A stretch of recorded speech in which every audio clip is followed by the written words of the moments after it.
நான் உங்களை பாக்குறதுக்காக உங்க கூட பேசுறதுக்காக தான் நான் இங்க நின்னுட்டு இருக்கேன். நீங்க என்னடா பார்த்து பார்க்காத மாதிரி போயிட்டு இருக்கீங்க? இனிமே பேசுறதுக்கு என்ன இருக்கு காவியா? நாம ஒண்ணு நினைச்சா அது ஒண்ணு நடக்குது. நடக்கட்டும். ஏன் வருண், ஏன் இப்படி விரக்தியா பேசுறீங்க? அப்போ எல்லாம் முடிஞ்சு போச்சுன்னு நினைக்கிறீங்களா? சொல்லுங்க. எல்லாத்தையும் முடிச்சுக்கலான்னு இருக்கேன். ஏன் வருண் இப்படி பேசுற? ஏன் என்கிட்ட ஒரு வார்த்தை கூட சொல்லாம நீங்க இந்த ஊரை விட்டே போயிடுங்க? அது மட்டும் இல்ல, இத்தனை தடவை உங்களுக்கு நான் போன் பண்ண தெரியுமா? ஏன் யாருமே எடுக்க மாட்டேங்கிறீங்க? எங்களுக்குன்னு யாரு இருக்கா? நாங்க இப்போ உறவுகள் இல்லாத குடும்பமா போயிட்டோம். இப்போ எங்களோட நிலைமை வேறு இல்லாத மரம் மாதிரி. ஏன் உங்களுக்காக நான் இல்லையா? எங்க பாருங்க, உங்களே என்னையும் யாராலையும் பிரிக்க முடியாது. காவியா, நீங்களே நினைச்சாலும் அது நடக்காது. பைத்தியக்கார மாதிரி பேசாத. இன்னும் வேலு மாமா மைதிலி அக்காவோட கல்யாணமே அந்த இடத்துல தொங்கிட்டு இருக்கு. இதுல நீ வேற. போய் ஒழுங்கா படிக்கிற வேலையை பாரு. அப்போ இதுதான் உங்க முடிவா? இனிமே என் வாழ்க்கையில காதலுங்கிற ஒரு அத்தியாயமே இல்லை. இருக்க இட இல்லாத ஒருத்தனுக்கு காதல் ஒரு கேடா? எனக்குன்னு சில பொறுப்புகள் வந்திருக்கு. நான் கோயில் நகையை திருடின திருட்டு பையனோட மகன். அது உனக்கு ஞாபகம் இருக்கட்டும். ஆனா நான் உங்க அப்பாவை திருடுனா நம்பலையே. அவர் எவ்வளவு நல்லவரு. உங்க அப்பா நம்பிட்டாரு.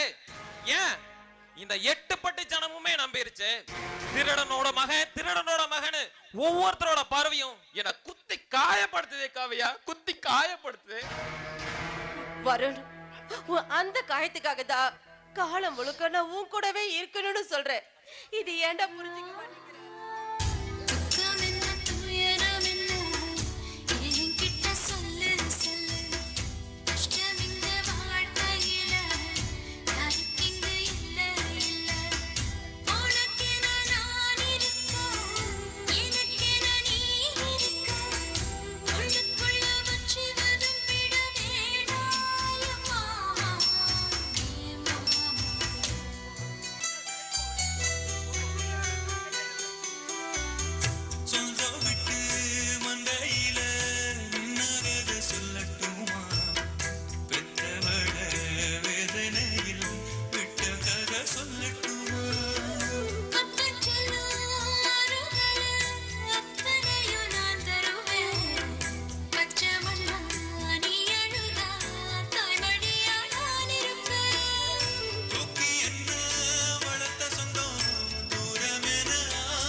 காவியா,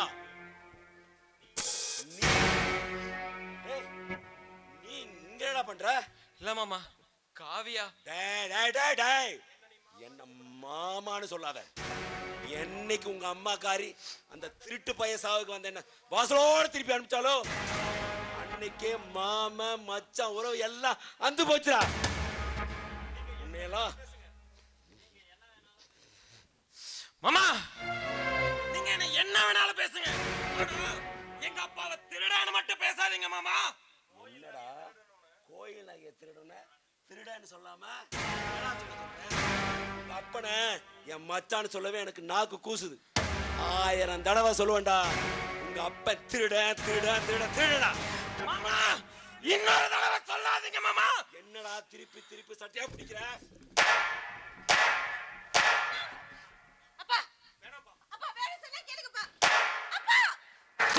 அப்பா வேண்டாப்பா.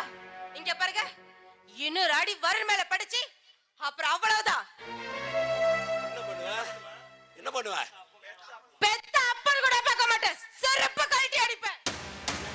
சொன்ன செருப்பு கழட்டி அடிப்பேன்னு சொன்ன. மாமா, உங்க ஆத்திரம் வெறி கோவம் எல்லாம் தீரணும்னா என்னடிங்க மாமா, என்னடிங்க.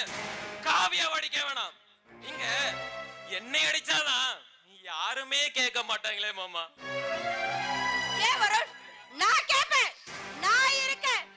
உன்னை யார் அடிச்சாலும் நான் கேட்பேன் வருண். எங்க தைரியம் இருந்தா அவனை அடிக்க பாப்போம். என்னடா நடக்குதுங்க?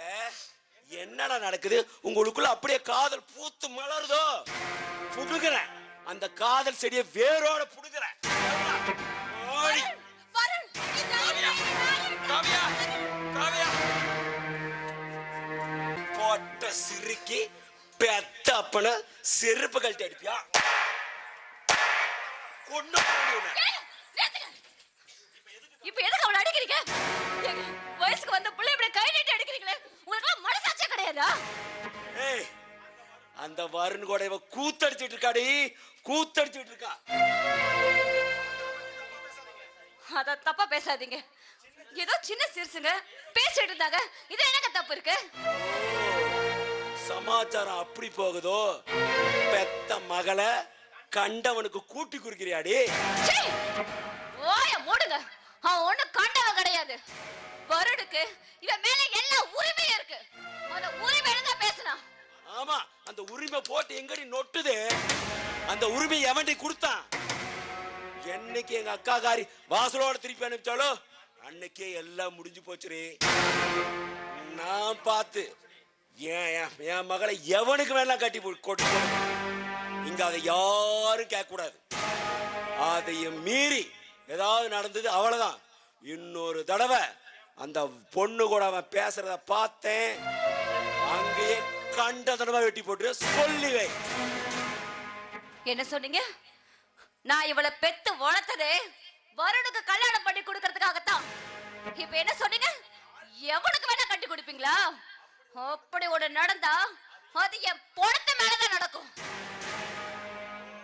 ஓ, அந்த அளவுக்கு நீ துணிஞ்சிட்டியோ? அப்ப இந்த பாருங்க, ஆத்தாளு மகளும் நான் சொல்றத நல்லா கேட்டுங்க. இவளுக்கு மாப்பிள சந்தோஷம். இப்ப முடிவு பண்ணிட்டேன், அதை யாராலையும் தடுக்க முடியாது. போவி துப்பு கட்ட மனசா, உனக்கெல்லாம் மனசாட்சியே கிடையாதா? அந்த சந்தோஷ் நாய் அந்த சுந்தரியை உனக்கு கூட்டி கொடுத்தாங்கிறதுக்காக, அந்த கோழிக்காக ஏன் பொண்ணு அவனுக்கு தாரமாக பாக்குறியா? என்னடி சொன்ன? என்ன சொன்ன? என்ன பாக்குற? எல்லாம் எனக்கு தெரியும். நீ எங்க போற, என்ன பண்ணனு எல்லாமே எனக்கு தெரியும். வீட்டுல வயசு புள்ள இருந்ததுனாலதான் எதுவுமே பேசாம பொண்ண குடைச்சிட்டு இருந்தேன். என்ன பேச வச்சுட்டியே? இங்க பாரு, இதுக்கு மேல அவனை கட்டி வைக்கிறேன், இவனை கட்டி வைக்கிறேன்னு ஏதாவது சொன்ன மரியாதை கெட்டுடும். என்னடி ஆத்தாளு மகளும் சும்மா சேர்ந்து என்ன மிரட்டி பாக்குறீங்களா? மிரட்டி இந்த மிரட்டிருக்கலாம். நான் பயப்பட மாட்டேன். நான் ஆம்பளடி, 1000 கூத்தியா வச்சுக்குவேன். அது இங்க யாரும் கேட்க கூடாது. இதோ பாருடி, இனிமே நான் அப்படித்தான். நான் இப்ப ஒரு முடிவு பண்ணிட்டேன். நாளைக்கே இவளுக்கும் சந்தோஷுக்கும் கல்யாணம். உங்களால என்ன பண்ண முடியும் நான் பாக்குறேன். காவியா, செல்போன் யாருக்கு மெசேஜ் அனுப்பு?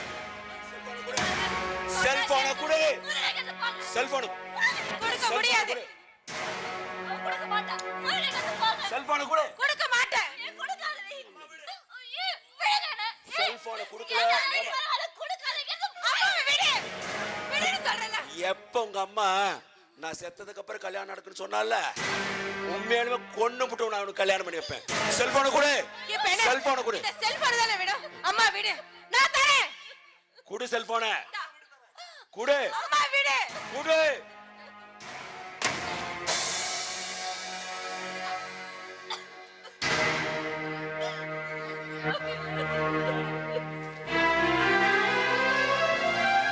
ஒண்ணுமே எவனுக்கு மெசேஜ் அனுப்புவேன் நான் பாத்துறேன்.